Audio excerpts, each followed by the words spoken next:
my friends, and welcome to the Chick Lit Book Club podcast and Watch with Ray. Me, Ray. So, Happy New Year. I hope you had a wonderful holiday. My New Year's resolution was to bring you more me. To do more reviews for you guys. That's our plan, is to do a lot more of video reviews of books and TV shows and movies that we like that are romantic in nature. And I did the first season of Miss Scarlet and the Duke. I watched the second and third, kind of binge watched it because I started to see what was going to happen, and I was like, oh hell no, because I'm not going to show this anger and this like angst that would take over my body to the world. I want to keep that inside. So I watched those horrible episodes with Arabella myself. But now we have the fourth season. And ho ho ho ho! Did we come out with a bang? You know, I've watched ahead. They're not gonna bang. I'm just gonna let you know, it's also fucking PBS. So, I had many conversations. Well, so just to give you some reference, some backstory, we have a wonderful interview with the amazing, lovely, gorgeous Tracy Sumner, author, historical romance author, Tracy Sumner. And we talked a lot about Miss Scarlet and the Duke. And then we have an ongoing Instagram talk about Miss Scarlet and the Duke, because I cannot remember which character of hers that she used Stuart Martin, the Duke, as her main character. Is it Tobias? Not Tobias. No, it's Dash. It's Dash. These are for Tracy.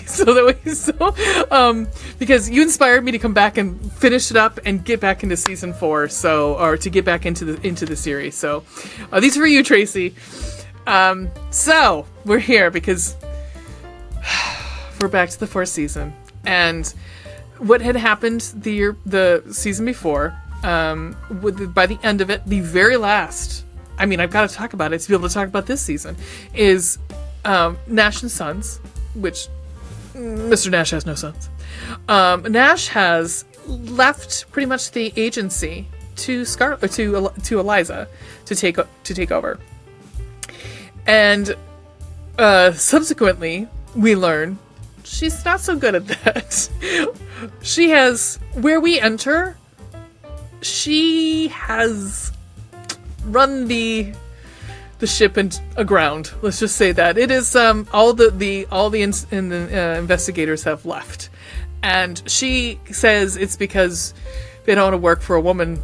But her one remaining, her accountant, the one remaining employee, Clarence, says, "No, it's because of you. It's because of the way you've treated them," and it is the way that she treated them.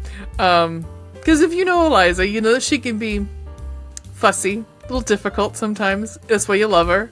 But that's why she's a fucking badass bitch. So, subsequently, all the men have left. I'm not going to go through this whole episode because I don't want to spoil it. 1. 2, I just kind of want to give you like my general feelings of the episode. Side note, if you do not have PBS All Access, fucking do it. Sign it up. Pay that extra, like, I don't know how much it is a year, but I mean, I think it might be something I think it's minimal. I cannot remember because it just comes out automatically, and that's why I have Rocket Money, because I don't remember these things. But you can watch ahead. But what's bad about watching ahead is that when you're doing things like this, you gotta watch it a couple more times because you don't fucking remember from the first episode. And then if you have a drink or two, then it's even worse. New Year's resolution was also now to give up alcohol. And, you know, do more videos. So, what you know is one of the through lines is Scotland Yard is has been it's running on like fumes right now. There's like so few people and so many cases. There's just like violence is on the rise, and like they don't have the manpower. Everybody's kind of being like moved to different cities, you know, outside of London to like take care of cases.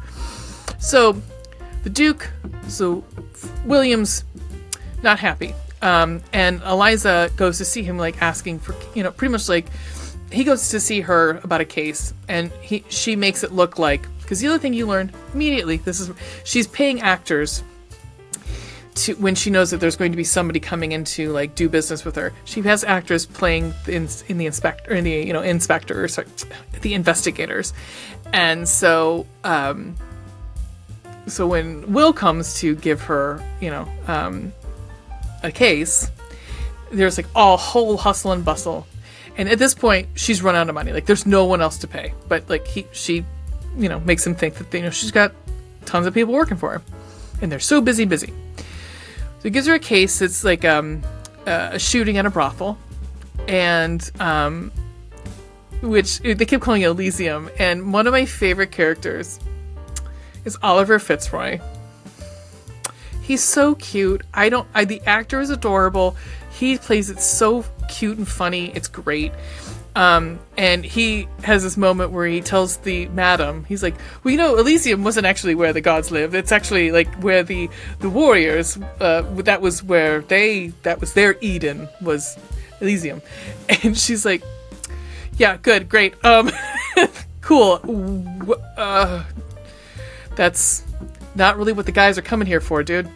So anyhow, we also learned Moses is in Paris, as is Mr. Nash. So, some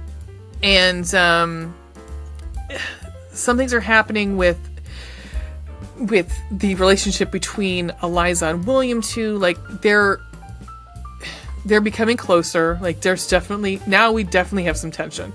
We have the line. I thought so she's in his office. He finds her in his office, and she was waiting for him.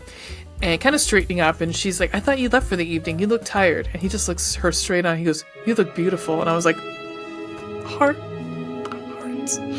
I mean, there's a lot of longing look, especially for William. Like, William knows. I mean, we know that William's in love with her because we kind of got that from the last episode of the 3rd season. But, like, because he doesn't deny it when Arabella's like, fucking, you're in love with Eliza. And, yeah. So he's not hiding it in this one. He's kind of like, we gotta make a decision. We gotta figure this out, dude. Like, cause I am like, if we're gonna make this work, we're gonna make this work. Let's just say he's going for it. He's making his intentions known.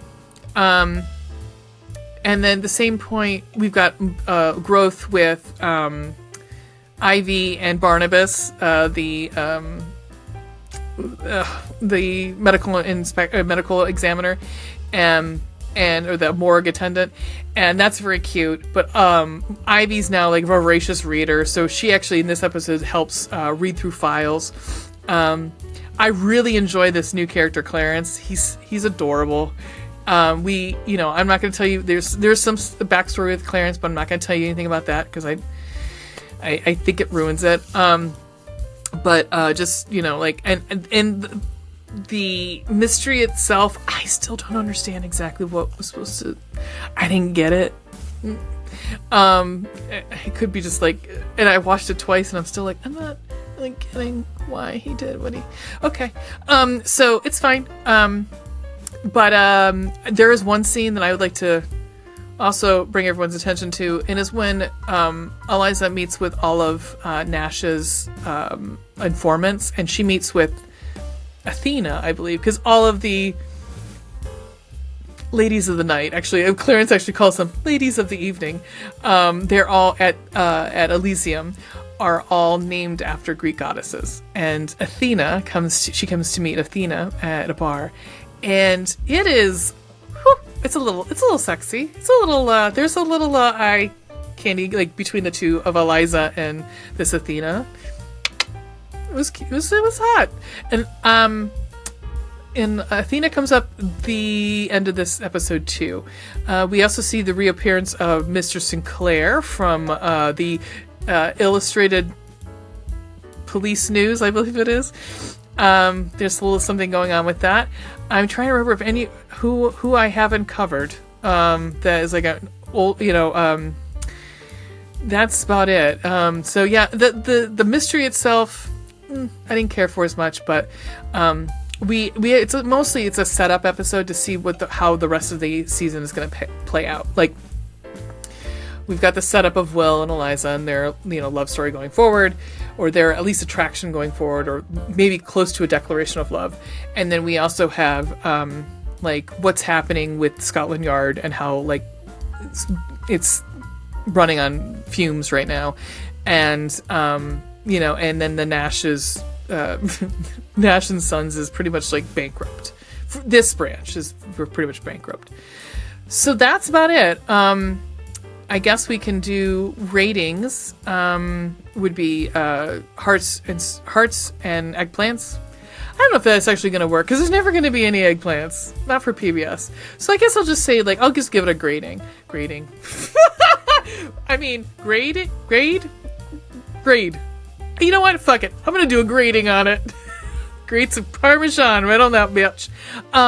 So my grading for this is probably going to be a B. Solid B. It'd be better if the mystery had been a little tighter, but it gets points for the fucking "you look beautiful." I mean, if I could just isolate Stuart Martin just saying "and you look beautiful," I'd be like, okay, that brogue he's got that I can barely do. I mean, okay. Also, he's in a really interesting movie where it's a horror movie. I have to look up. I might do it for a review on this because holy cats, does he have a shirt off in a lot of it, and he is built like Taj Mahal. Anyhow, so I would say this is gonna be a good season. Again, I've watched ahead, so I know it's going to happen. Again, and also, hey, fuck, go get your PBS All Access. Watch that that fucking show with the not Persuasion. What the hell was it called? Well, they probably played Persuasion too. The one that was the last Jane Austen that was unfinished. Whatever that one was, they finished it because PBS knows all, so they finished it. Watch that, and All Creatures Great and Small and stuff. All right, so that's it for this episode. Again, I will be back shortly with episode 2. And this was also, FYI, was called Elyseum because of the fucking brothel, which was not a brothel. It's an elite gentleman's club. But if you don't know anything about us, it's we are we are the Chick Lit Book.